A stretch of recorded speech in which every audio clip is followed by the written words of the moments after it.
My name is Alex and I used to believe that family meant unconditional love. I learned how wrong I was on a cold February evening when I was 22, sitting around our kitchen table trying to find the courage to say 3 words that would change everything. Growing up in the Santos household meant following a very specific script. Dad worked construction, Mom managed the local church's finances, and my older brother Diego was the golden child who could do no wrong. We were a traditional Catholic family where certain topics were never discussed, certain possibilities never acknowledged. I knew I was different from the time I was 10 years old, but I spent over a decade convincing myself it was just a phase. I dated girls in high school, played along with Diego's crude jokes about women, and tried desperately to fit the mold my parents had created for their younger son. College gave me my first taste of freedom. At State University, 3 hours from home, I met people who lived authentically, who weren't afraid to be themselves. I watched them with a mixture of admiration and envy, still too scared to admit what I was feeling even to myself. It was during my senior year that I met Marcus. He was a graduate student in the literature program, tall and thoughtful with kind eyes that saw right through all my pretenses. Our friendship developed slowly, carefully, until one evening when we were studying together in the library, he looked up from his book and said, "You know you don't have to pretend with me, right?" That was the beginning of everything. Marcus didn't pressure me or make demands. He just existed in my life as proof that I could be happy, that I could be myself without the world ending. For 6 months, I lived a double life. Alex Santos, the dutiful son who came home for family dinners and church on Sundays, and Alex, the man who was falling in love with someone his family would never accept. The secret was killing me. Every family gathering felt like a performance. Every question about girlfriends felt like a knife twist. When Mom started talking about grandchildren and Dad made his usual comments about real men, I felt like I was suffocating. Marcus was patient, but he was also honest. "You can't live split in half forever," he told me one night as we walked across campus. "Eventually, you're going to have to choose who you want to be." I knew he was right. I also knew that choosing to be authentic meant risking everything I'd ever known. The opportunity came during winter break of my senior year. Diego had brought his girlfriend home to announce their engagement, and the whole family was gathered around the dinner table celebrating. Mom was crying happy tears, Dad was talking about wedding plans, and everyone was so joyful about this next chapter in our family's story. That's when Diego, flushed with happiness and maybe a little too much wine, turned to me and said, "So little brother, when are you going to bring home a nice girl for us to meet? You're not getting any younger." Everyone laughed, but their eyes were on me, waiting for an answer. In that moment, surrounded by the people who were supposed to love me most, I felt completely alone. "Actually," I heard myself say, my voice sounding strange and far away, "I need to tell you all something." The laughter died. Mom set down her fork. Dad leaned back in his chair with that expression he got when he sensed trouble. "I'm gay," I said, the words hanging in the air like smoke. "I have been my whole life and I'm tired of pretending otherwise." The silence that followed felt eternal. Diego's girlfriend looked uncomfortable. Mom's face went pale. Dad's jaw tightened in that way that meant his temper was building. "No," Mom whispered finally. "No, Mijo, you're just confused. College has filled your head with ideas." "I'm not confused, Mom. I know who I am." Dad's chair scraped against the floor as he stood up. "This is what happens when we send kids to that liberal university. They come back with their heads full of garbage. Dad, this isn't about college. This is about me being honest with my family." "Honest?" His voice was rising. "You think this perversion is honesty?" Diego tried to intervene. "Dad, maybe we should all calm down." "No." Dad slammed his hand on the table, making the dishes jump. "I will not have this sickness in my house. I will not have my son disrespect everything this family believes in." I stood up too, my own anger finally surfacing. "This isn't about disrespect. This is about me trusting you enough to tell you the truth." "The truth?" Dad's face was red now. "The truth is you've chosen to turn your back on God, on your family, on everything decent. I've chosen to stop lying to you. Get out," he screamed, his voice echoing through the house. "Get out and never come back." The words hit me like a physical blow. I looked around the table at the faces of the people I'd loved my entire life. Mom was crying, but she wasn't saying anything in my defense. Diego looked shocked but remained silent. His girlfriend was staring at her plate. "Dad." I tried one more time. You heard me. You want to live like that, you do it somewhere else. Not under my roof. Not in my family. I went upstairs and packed a bag with shaking hands. When I came back down, they were all still sitting at the table in silence. No one looked at me. No one said goodbye. I drove back to campus that night in a daze, calling Marcus from my dorm room at 2 a.m. He kicked me out, I said when Marcus answered, my voice breaking. My own father kicked me out. Marcus was there within 20 minutes, holding me while I cried for the family I'd just lost. The next few months were the hardest of my life. I finished my senior year while working 2 part-time jobs to pay for expenses my parents had been covering. I graduated with no family in the audience, just Marcus and a few friends cheering when my name was called. I tried reaching out once after graduation. I called the house, hoping maybe time had softened their stance. Mom answered. Mom, it's Alex. I wanted to talk. Alex. Her voice was tired, defeated. Your father said if you ever called, I should tell you we have no son named Alex. The line went dead. That was when I realized I truly was on my own. Marcus got accepted to a PhD program across the country, and while we tried to make long-distance work, the stress of my family situation and starting my career eventually broke us apart. We remained friends, but I was truly alone for the first time in my life. I moved to the city and got a job waiting tables at an upscale Italian restaurant called Bella Vista. I had no experience in food service, but the manager, an older woman named Elena, took a chance on me. You're hungry, she said after my trial shift. Not for food, for something more. I can work with that. Elena became the mentor I didn't know I needed. She taught me everything about the restaurant business: how to read customers, how to pair wines, how to manage inventory, how to create an experience rather than just serve food. More importantly, she taught me that family doesn't always come from blood. The people who choose to love you, she told me one evening as we closed the restaurant, those are your real family. The rest is just genetics. I threw myself into the work. I picked up extra shifts, studied everything I could about the industry, and saved every penny. When Elena offered to let me help with the books, I discovered I had a talent for the business side of restaurants. I could see inefficiencies, spot trends, and find ways to increase profit without sacrificing quality. After 2 years, Elena made me assistant manager. After another year, she offered to sell me a partnership in the restaurant.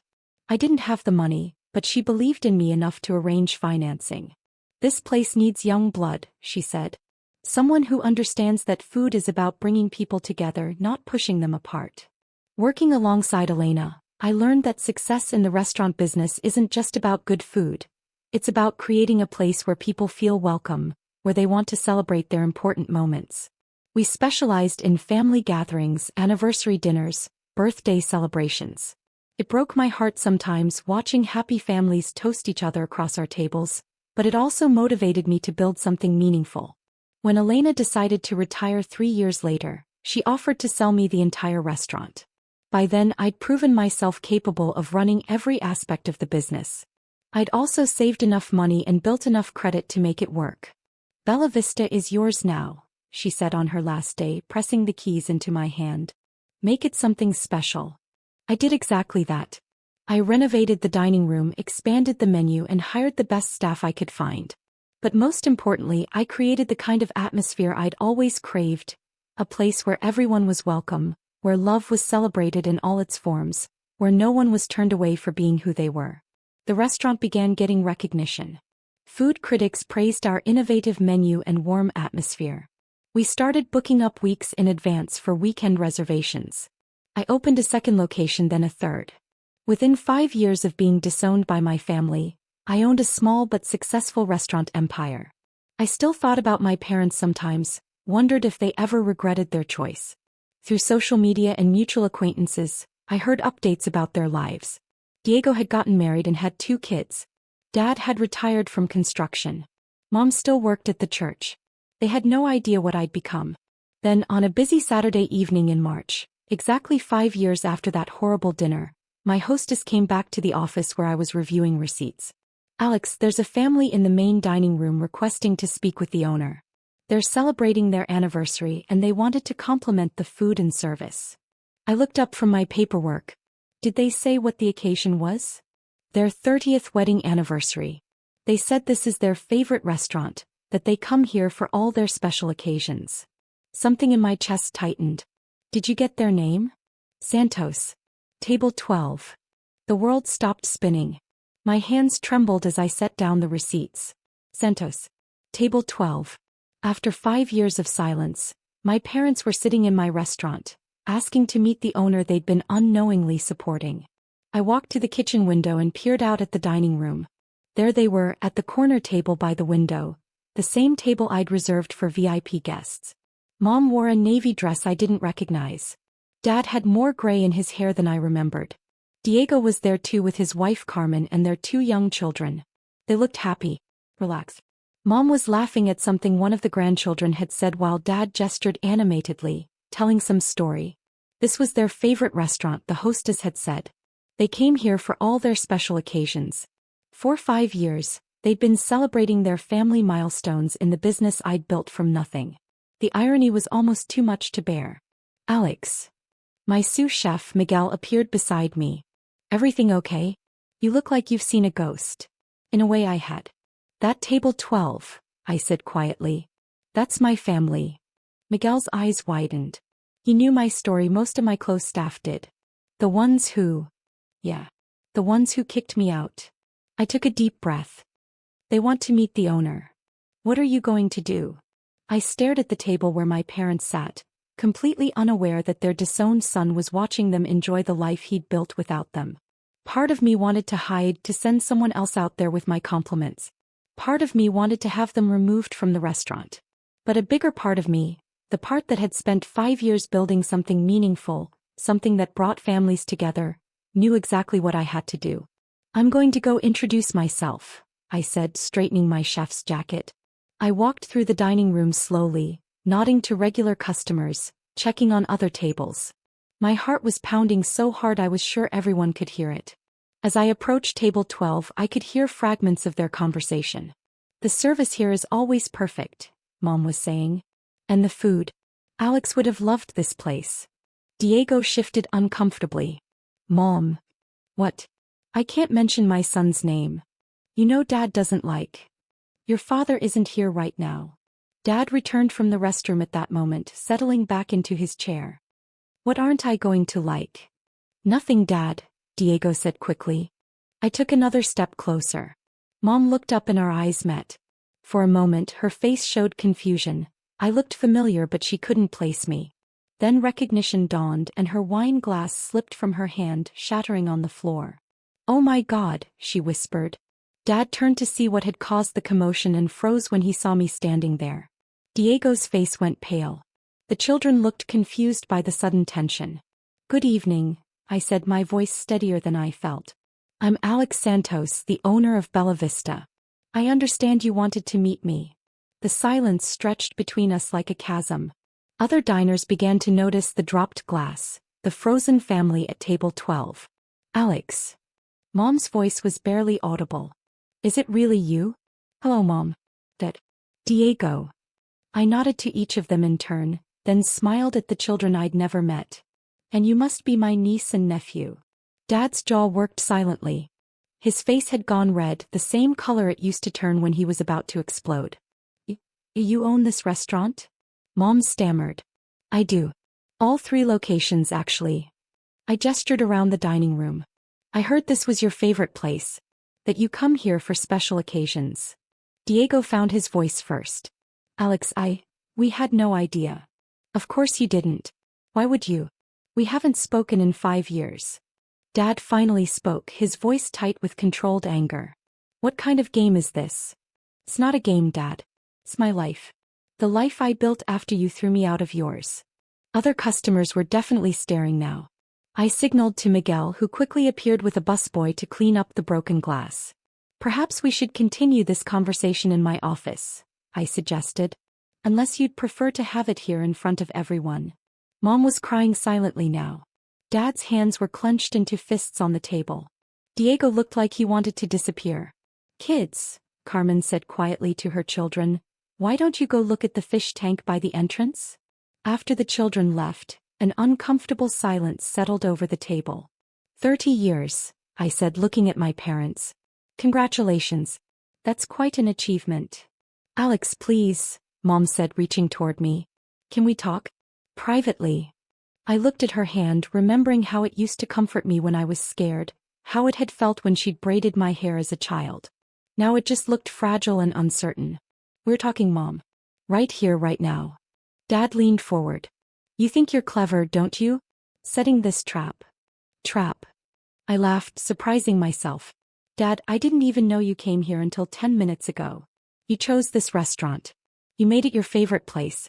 You celebrated your anniversaries, your birthdays, your family milestones in the business your gay son built from nothing. Don't, he said sharply. Don't what? Don't mention that I'm gay? Don't mention that I'm your son? Which part of reality are we pretending doesn't exist tonight? Mom sobbed quietly. We missed you so much. You missed the idea of me, I corrected. You missed the version of me that fit into your perfect little script. The real me. You threw him out in the cold and told him never to come back. We were protecting our family, Dad said stubbornly. From what? From love. From honesty? From someone who just wanted to be accepted for who he was. I pulled out the chair across from them and sat down. Do you want to know what the last 5 years have been like for me? None of them answered, but I continued anyway. I worked 3 jobs to finish college. I graduated with no family there to celebrate with me. I started as a waiter in this very restaurant, working double shifts just to afford a studio apartment. I learned every aspect of this business from the ground up because I had to. Because I had no safety net, no family to fall back on. I gestured around the restaurant. This place? It's not just a business to me. It's proof that I could build something meaningful despite everything you taught me about myself. Every family celebration that happens in these dining rooms, every anniversary dinner, every birthday party, it's a reminder that love comes in many forms, and all of them deserve to be celebrated. Diego cleared his throat. Alex, You what, Diego? You're sorry? You missed me? Where were you when Dad was screaming at me to get out? Where was your voice when I needed someone in this family to stand up for me?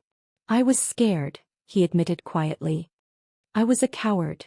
Yes, you were. The honesty of it seemed to shock him. Mom reached across the table again. Mijo, please. Can we start over? Can we fix this?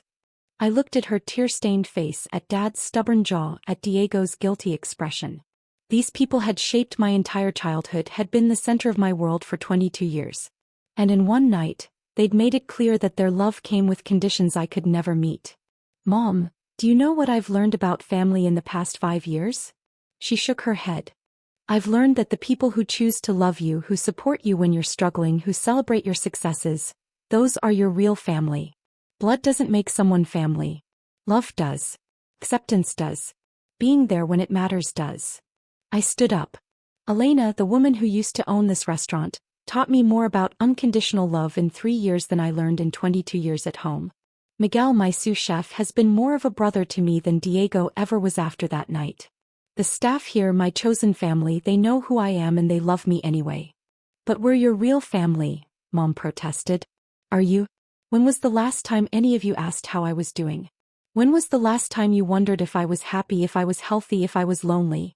When did you last think about me as anything other than the son who disappointed you? The silence answered my question. I need to get back to work, I said. It's Saturday night and I have a business to run. Alex, wait. Dad's voice stopped me. For the first time tonight he sounded uncertain rather than angry. What happens now? I turned back to look at him. Now you finish your anniversary dinner. You enjoy the dessert. The tiramisu is particularly good tonight. You pay your bill and you go home to your life. And then nothing, Dad. You made your choice 5 years ago. I've made mine since then. So that's it? Diego asked. We just go back to pretending you don't exist? No, I said firmly. You go back to your life and I continue building mine. The difference is now you know what I've accomplished. Now you know that your gay son didn't disappear into addiction or crime or whatever nightmare scenario you convinced yourselves justified throwing me away. I built something beautiful. I created a place where families come to celebrate love in all its forms. I paused, looking around the restaurant that had become my sanctuary. Every night I watch families gather around these tables. Parents celebrating their children's achievements, couples marking anniversaries, grandparents meeting new grandchildren. This place exists because I believe that love, real love, doesn't have conditions. Mom was crying harder now. Please, Mijo. Give us another chance. Mom, I spent 5 years giving you chances. Every night I hoped the phone would ring. Every holiday I wondered if you'd reach out. Every success I achieved I imagined what it would be like to share it with you. I pulled out my business card and placed it on the table. My contact information is on there, including my personal cell phone. It's been the same number for 3 years. If you'd ever wanted to find me, you could have. I walked toward the kitchen, then turned back one last time. You're welcome to keep coming here for your celebrations. But understand that this is my house now, built on my terms. In this place, love wins. Every time. As I disappeared into the kitchen, I heard Mom say to Dad, "We lost him. We lost our son." And Dad's quiet reply, "We lost him 5 years ago. We just didn't know how much." Through the kitchen window, I watched them gather their things and leave. Diego left a generous tip and took my business card with him. At the door, Mom turned back to look toward the kitchen, but I stepped away from the window. Miguel appeared beside me. "How do you feel?" I thought about it for a moment. "Free," I said finally. "For the first time in 5 years, I feel completely free." That night, after we closed the restaurant, I sat in my office looking at the photos on my wall. Pictures of staff celebrations, grand openings, satisfied customers, awards we'd won. My chosen family, my real family, smiling back at me. Diego texted me the next day, "I'm proud of you, hermano. And I'm sorry." I stared at the message for a long time before responding, "Thank you. That means something." Mom called a week later. I let it go to voicemail. Her message was simple, "I love you, Mijo. I'm sorry it took me so long to say it out loud." I saved the message but didn't call back. Some wounds take time to heal, and some relationships require rebuilding from the ground up. But I knew something now that I hadn't known 5 years ago. I didn't need their acceptance to be happy. I'd built my own happiness, my own family, my own success. And that was more than enough.